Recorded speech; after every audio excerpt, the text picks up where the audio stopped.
we would not catch COVID, then that we would be immune from the effects of the virus, and we would be protected if we would just take the infusion.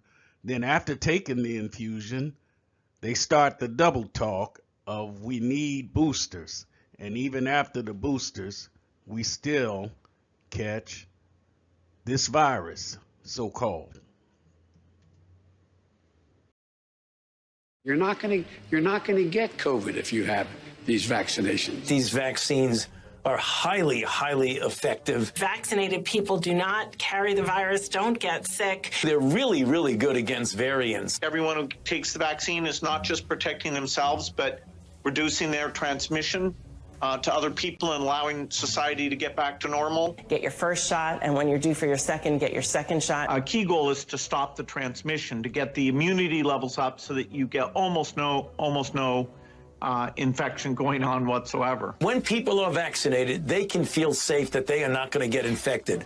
If you're vaccinated, you're not going to be hospitalized, you're not going to be in an ICU unit, and you're not going to die. If you are fully vaccinated, you no longer need to wear a mask. Anyone who is fully vaccinated can participate in indoor and outdoor activities, large or small, without wearing a mask or physical distancing. But what they can't do anymore is prevent transmission. We didn't have vaccines that block transmission. We got vaccines that help you with your health, but they only slightly reduce the transmission. So we need a new way of doing the vaccine. The level of virus in the nasopharynx of a person who's vaccinated and infected is the same level as the level of virus in the nasopharynx of an unvaccinated person. Reports from our international colleagues, including Israel, suggest increased risk of severe disease amongst those vaccinated early.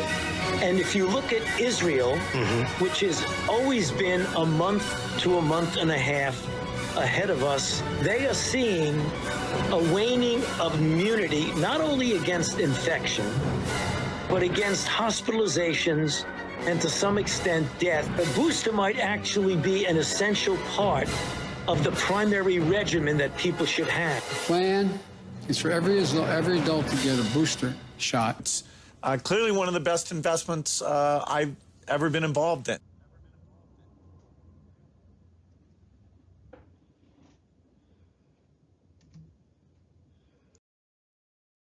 Virologists and scientists use varying and different microscopes to identify bacteria, fungi, particles, artifacts, and other things in their analysis that require higher magnification in the lab. A compound microscope has high magnification, but not a high enough magnification to supposedly identify what we are being told as viruses.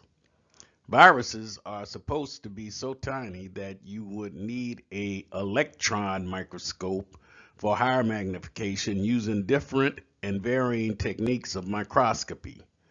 But the irritating problem that virology has encountered is no virus has ever been identified. Now, the claim has been made that viral particles have been identified or seen, but these claims have been soundly disproven. So there is no scientific paper, i.e., detailed report of the isolation, identification, and characterization of one virus.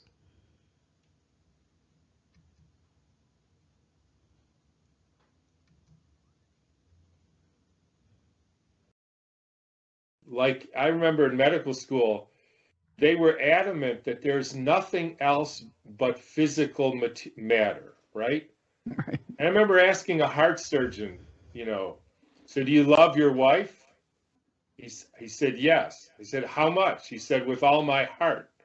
And then he said, there's only physical stuff. And I said, if I cut your heart open, would I find love in there? No.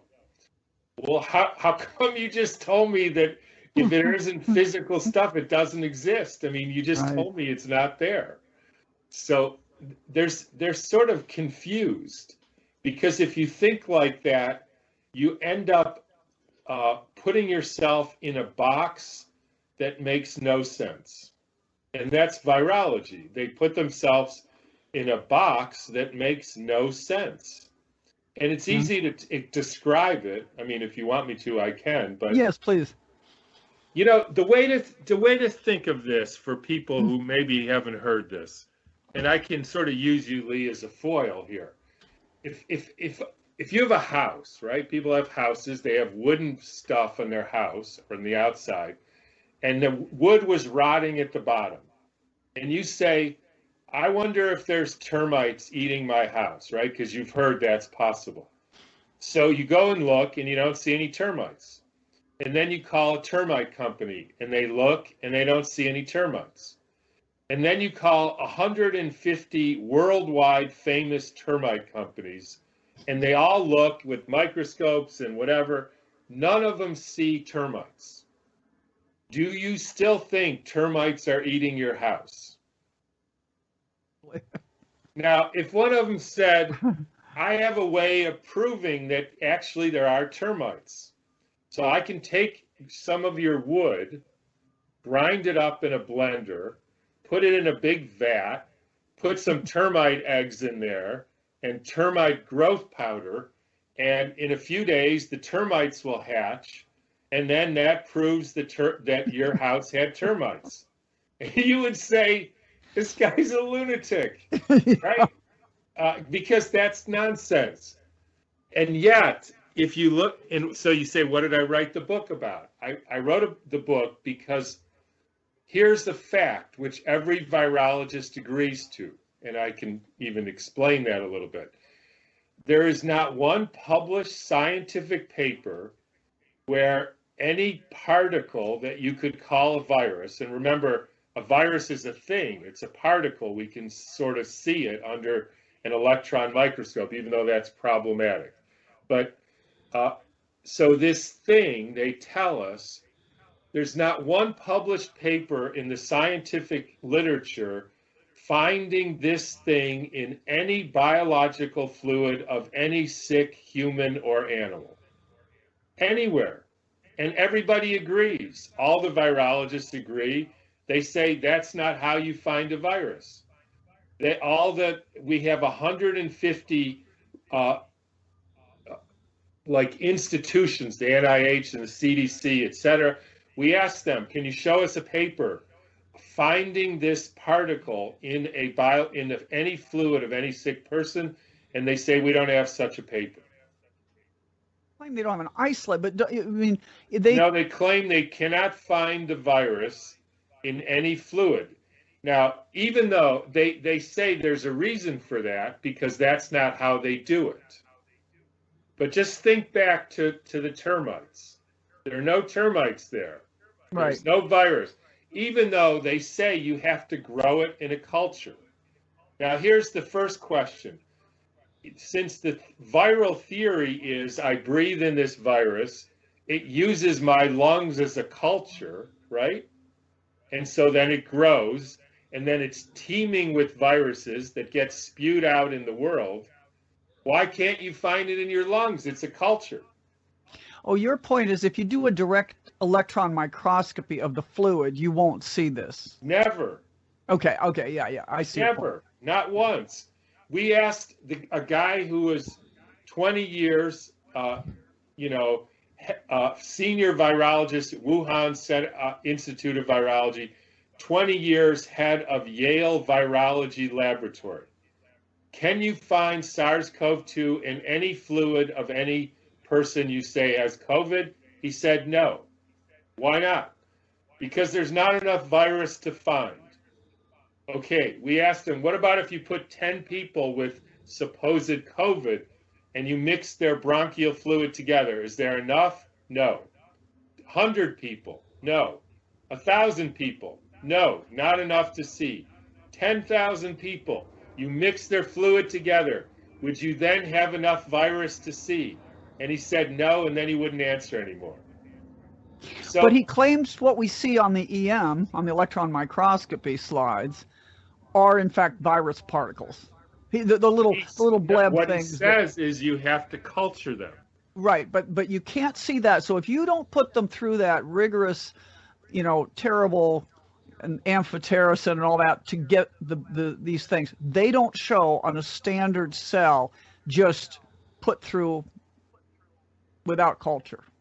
See, I think what's happening is you're confusing people.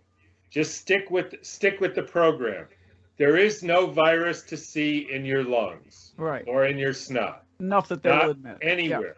Yeah. So just like the termites. So what do? You take the snot and you don't purify it. You don't find anything. You mix that with fetal calf serum, right? And then you spread it on monkey kidney cells. Yeah. And then you take away the nutrients, and then you add amphotericin, which is a kidney poison, and gentamicin, which is a kidney poison. And then what happens? The kidney cells break down into millions of particles. And they say that proves the virus exists. Yeah, okay. Now, think about that. That's exactly, I took wood, I didn't find any termites, I put it in termite egg solution, and then I made it grow, and then I found termites. Now, and I could show you this if you want, but it's in the book. We did the experiment again. So we took, we started with nothing from any sick person. We took the monkey kidney cells, right? We added fetal calf serum, just like same amount they do, took away the nutrients, added amphotericin, and you know what happened? It broke down.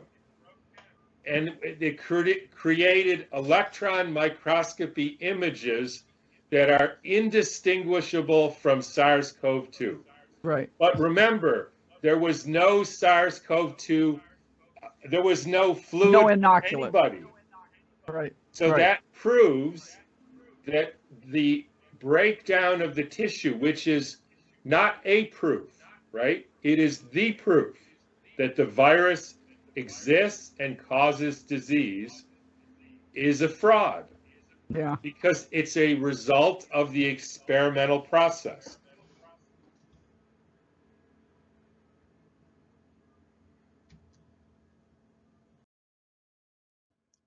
Okay, so I'm hoping that you paid close attention to what Dr. Tom Cowan is saying here.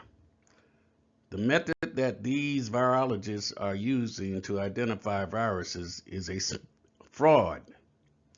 A cell culture is the material the virus is supposed to live, grow, and multiply on.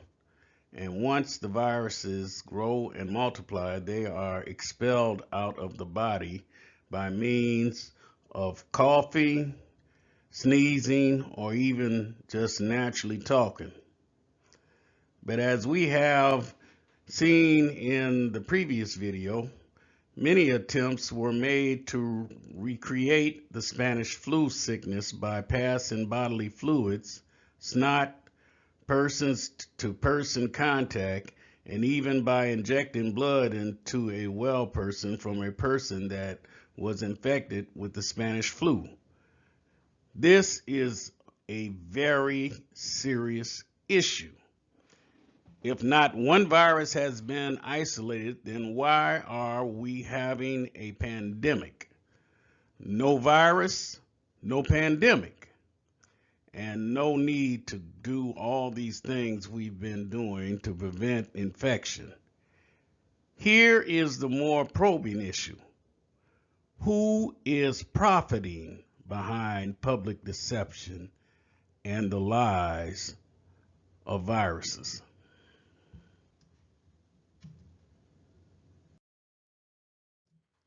But now, Doctors Lee Merritt and Cowan are nowhere near the only doctors that have abandoned the virus theory. Many doctors have all but abandoned the viral theory. Such doctors as Dr. Andrew Kaufman, Dr. Robert O. Young, Dr. Christiane Northrup, Dr. Stefan Lanka, PhD, virologist who did the actual research that disproved the viral theory, Dr. David Raznick, PhD, biochemist. Kevin Corbett, PhD, nursing, and Dr. Sam Bailey.